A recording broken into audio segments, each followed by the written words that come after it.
Sa bisa ng warrant of arrest, matagumpay na naaresto ang isang wanted person ng mga otoridad dahil sa kaso nitong frustrated murder.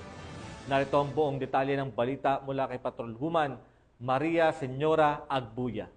Ito ang lalaking wanted sa kasong frustrated murder sa isinagawang operasyon sa Barangay Karim, Buldon, Maguindanao del Norte noong ika-23 ng Hulyo taong kasalukuyan. Kinilala ni Police Captain Elmar M. Elarcosa, officer in charge ng Buldon Municipal Police Station, ang sospek na si alias Dumo, magsasaka at residente ng naturang lugar.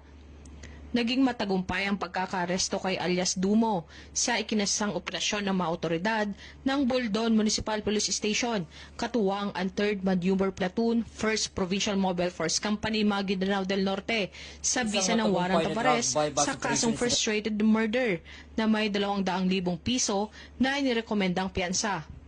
Patuloy ang pinaigting ng kampanya ng Pambansang Pulisya ng Pilipinas laban sa kriminalidad upang tiyakin ang kapayapaan at seguridad sa bawat komunidad sa ilalim ng layuning makamtan ng bagong Pilipinas na mapayapa, maunlad at makatarungan.